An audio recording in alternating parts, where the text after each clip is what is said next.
सबसे पहले पोटेंशियोमीटर का एक ओवरलुक लेते हैं। सिंपल एक बोर्ड पर 4 लेंथ लगी हुई है 1 मीटर ईच। 4 मीटर लंबा ये वायर 4 बार घुमाकर जोड़ा गया है। वायर के दोनों सिरे एक ही साइड में है। फर्स्ट एंड को हम जिसे ए एंड कहते हैं, बैटरी का पॉजिटिव टर्मिनल जोड़ा है, ड्राइवर बैटरी जो रेड वायर से शो है, और यहीं से आपने जोड़ना है अपने दोनों कॉम्प्लीमेंट्री सेल के पॉजिटिव टर्मिनल। ये देखिए मेरे मोबाइल की बैटरी, मोबाइल बैटरी का पॉजिटिव भी हमने वहीं कनेक्ट किया है जहां ड्राइवर बैटरी का पॉजिटिव टर्मिनल यानी रेड वाला वायर आ रहा है, और यहीं इसी एंड से, इसी पॉइंट से आपने कनेक्ट कर देना है दूसरी बैटरी E2 जो हमारा नॉर्मल सेल है। इसका पॉजिटिव टर्मिनल मैंने सोल्डर किया हुआ है ताकि लूजिंग ना रहे कहीं भी। दोस्तों ये बात ध्यान रखिएगा कि तीनों पॉजिटिव एक ही साथ जुड़ने हैं। ड्राइवर बैटरी का पॉजिटिव और दोनों कॉम्प्लीमेंट्री सेल के पॉजिटिव सीधे सीधे ए पॉइंट से जुड़ने हैं। ड्राइवर बैटरी का निगेटिव जो ब्लैक वायर से कनेक्ट रिप्रेजेंटेड है, इसे हमने की से ले गए, की पर जोड़ा, की के दूसरे एंड को लेकर गए हैं कहाँ, एक रियोस्टेट पर। ये देखिए की का दूसरा एंड सीधे सीधे कनेक्ट कर दिया रियोस्टेट से। क्लियरली शो करता हूं मैं, थोड़ा सा वायर एक्स्ट्रा लेंथ है इसकी वायर की, इसे मोड़कर इकट्ठा कर देता हूं।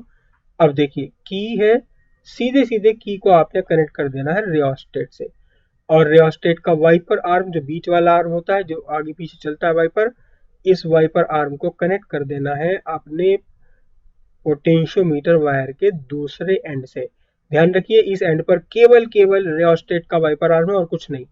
कॉम्प्लीमेंट्री बैटरी का निगेटिव टर्मिनल से भी मैंने एक वायर सोल्डर किया हुआ, इसे ले गए हम टू वे की के एक एंड पर, एक सिरे पर, और दूसरे सेल का भी निगेटिव टर्मिनल हमने टू वे की के दूसरे एंड पर लगा दिया है। और इस टू वे की का सेंटर पार्ट, सेंटर थिम्बल हमने कनेक्ट करना है एक गैल्वेनोमीटर से। ये देखिए ये वायर थोड़ा सा लंबा रखना पड़ता है। गैल्वेनोमीटर पर गए, गैल्वेनोमीटर में पॉजिटिव नेगेटिव नहीं होता, कंपनी ने जबरदस्ती बना रखा है, किसी भी एंड से आप कनेक्ट कर सकते हैं। ये गैल्वेनोमीटर सेंटर 0 है, जब करंट नहीं है गैल्वेनोमीटर में तो नीडल 0 पर रहती है सेंटर में।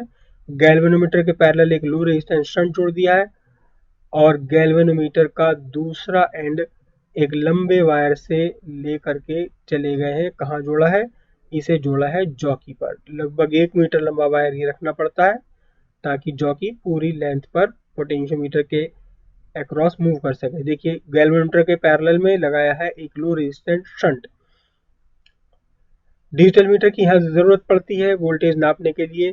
ये मल्टीमीटर है, डिजिटल मल्टीमीटर, इसे आपको रखना है 20 वोल्ट डीसी पर, डीसी 20 वोल्ट पर, डीसी 20 वोल्ट पर नॉब सेट कर दीजिए इसका। और ये इसके हो गए दोनों प्रॉब्स, एक रेड एक ब्लू ब्लैक। और सबसे पहले अब हमें देखना होता है कि हमारे ड्राइवर बैटरी का पोटेंशियल डिफरेंस हमारे कॉम्प्लीमेंट्री सेल के ईएमएफ से बड़ा हो। ड्राइवर बैटरी का ईएमएफ, इसके लिए सीधे एक प्रॉब का एक सिरा ब्लैक सिरा ड्राइवर बैटरी के नेगेटिव और रेड प्रॉब रखी है बैटरी ड्राइवर बैटरी के पॉजिटिव पर। देखिए ब्लैक और रेड वायर से ब्लैक और रेड वायर मिला दिया, 11.2 वोल्ट है, बढ़िया है, परफेक्ट है, काम बढ़िया बनेगा इससे। 11.2 वोल्ट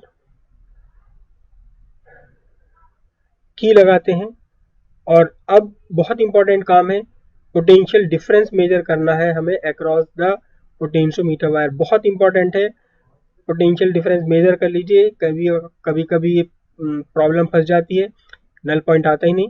ये देखिए 2.52 वोल्ट है, और जबकि हमारी कॉम्प्लीमेंट्री सेल में एक सेल है 3.7 वोल्ट, बात नहीं बनेगी। थोड़ा सा इसे रियोस्टेट को आगे कर देते हैं, फिर से देखते हैं अब पोटेंशियोमीटर के वायर के अक्रॉस कितना पोटेंशियल डिफरेंस होता है। 3.98 नहीं, काम तो चल जाएगा, लेकिन थोड़ा सा इसको अभी और बढ़ा लेते हैं, आगे करते हैं थोड़ा वाइपर आर्म, और अब देखते हैं कितना पोटेंशियल डिफरेंस डेवलप हुआ है अक्रॉस पोटेंशियोमीटर वायर। 5.18 वोल्ट, बढ़िया, काम बन जाएगा।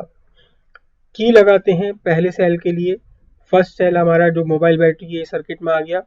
अब जॉकी को पोटेंशियोमीटर वायर के सबसे नीचे और सबसे ऊपर वाले वायर पर बार बार रखते हैं, और अब ये डिफ्लेक्शन दोनों बार अपोजिट डायरेक्शन में होना चाहिए।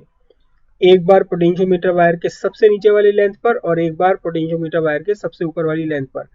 ये देखिए दोनों बार अपोजिट डायरेक्शन में जा रहा है। पोटेंशियोमीटर पर रख के दिखा देते हैं, देखिए अपोजिट में, ये पोटेंशियोमीटर पर एक बार सबसे नीचे वाली लेंथ पर, एक बार सबसे ऊपर वाली लेंथ पर, और ये दोनों बार अपोजिट डायरेक्शन में डिफ्लेक्शन दिखाए तो समझ लीजिए कि कनेक्शन सब कुछ प्रॉपर है। अब ट्रायल करते रहिए, बार बार ट्राई करते रहिए, जगह जगह इसको रखते रहिए उठाकर, और कहीं ऐसा पॉइंट ढूंढिए जहां जॉकी को रखने पर, उठाने पर गैल्वेनोमीटर लगातार 0 पर ही रहे। ये देखिए अप्रॉक्सीमेटली नल पॉइंट आ गया है, बहुत कम मूवमेंट हो रहा है गैल्वेनोमीटर में। यहाँ इस कंडीशन में आपको शंट वायर निकाल देना, कोई सा एक वायर निकाल दीजिए, एक एंड निकाल दीजिए, और प्रॉपरली यहाँ चेक कीजिए, एक्यूरेटली फाइंड कीजिए नल पॉइंट। आप जॉकी रखें, टच करें वायर पर, जॉकी उठाएं तो भी आपकी निडिल गैल्वेनोमीटर की वहीं रहनी चाहिए। आ गया है null point, null point approximately आ गया है। ये देखिए बार बार टच करने और उठाने पर भी गैल्वेनोमीटर की निडिल नहीं चल रही। It means you are at null point. Null point find हो गया। नल पॉइंट देखते हैं कितनी लेंथ पर आया है, इसे मेजर करते हैं। मेजर करने के लिए हमने स्टार्ट करना कहाँ से, एंड ए से। ये एक लेंथ पूरी हो गई है, वायर घूमकर वापस आया, दूसरी लेंथ पूरी हो गई 2 मीटर, और तीसरी लेंथ पर नल पॉइंट आ रहा है, यानी 2 मीटर, और इसको समथिंग सेंटीमीटर से रीड कर लेते हैं। ये कितने पर आ रहा है, देखते हैं कितने पर आया।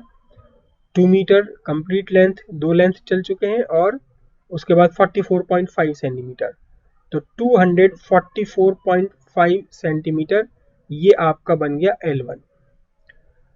की चेंज कर दीजिए। अब दूसरा सेल E2 आ गया है सर्किट में, वापस लगाइए अपने शंट को, और फिर से वही सारा प्रोसेस रिपीट करना है। फाइंड कीजिए वो पॉइंट जहां जॉकी टच करने और उठाने पर भी गैल्वेनोमीटर निडिल मूव ना करे। 2-3 मिनट का टाइम लग जाता है इसमें, सिंपल प्रैक्टिकल है बिल्कुल। एक बार कनेक्शन आपके प्रॉपर हो जाए, 5 मिनट में दोनों रीडिंग्स आ जाती हैं। बार बार टच करते रहिए, just touch, touch and lift, touch and lift, रखना है, उठाना है, रखना है, उठाना है, बहुत देर तक लगाना नहीं है, अदरवाइज गैल्वेनोमीटर खराब हो जाएगा। ये देखिए नल पॉइंट आ गया। नल पॉइंट के आसपास फिर से आपने शंट बाहर निकाल दिया, और अब बार बार आप टच करें, उठाएं, टच करें, उठाएं, टच करें, उठाएं, और वो पॉइंट ढूंढें जहां टच करने और उठाने पर भी आपकी गैल्वेनोमीटर का डिफ्लेक्शन नहीं आता किसी भी डायरेक्शन में। ये देखिए नल पॉइंट पर आ गए हैं। अब यहाँ देखिए बार बार इसको उठा रहे हैं, टच कर रहे हैं, उठा रहे हैं, टच कर रहे हैं, उठा रहे हैं, टच कर रहे हैं, लेकिन गैल्वेनोमीटर की निडिल 0 पर ही टिकी हुई है। नल पॉइंट आ गया है सेकंड सेल के लिए। नल पॉइंट की लेंथ मेजर करते हैं, एक लेंथ कंप्लीट चल चुके हैं, ये एंड ए से एक लेंथ पूरी हो चुकी 1 मीटर की, और दूसरी लेंथ पर आया है नल पॉइंट। देख लेते हैं कितने सेंटीमीटर पर आया है। ये आ रहा है 22 सेंटीमीटर पर। 22 सेंटीमीटर के सामने आपका नल पॉइंट बना है। Okay, note it down. L2 equals 1 metre, 22 centimetre, L2 equals 122 centimetres. Okay, simply E1 by E2 equals E1 equals KL1, E2 equals KL2। Potentiometer का principle, L1 by L2, E1 by E2 equals L1 by L2। E1 by E2 equals 244 divided by 244.5 divided by 122। दोस्तों ये cell थोड़ा सा हमारा जो mobile की battery, मैंने खराब बैटरी ली इसलिए प्रॉपर नहीं आ रहा। और नेक्स्ट रीडिंग लेने के लिए आप पोटेंशियोमीटर अपने रियोस्टेट पर आर्म को, वाइपर को थोड़ा सा आगे खिसका लें, सारी रीडिंग्स बदल जाएंगी, और फिर से रिपीट करें सारा। उम्मीद है आपको प्रैक्टिकल सब कुछ समझ आया होगा। कोई भी कंफ्यूजन है तो आप कमेंट बॉक्स में लिखिए, मैं तुरंत उसको रिप्लाई करूंगा। Thanks a lot, thank you very much.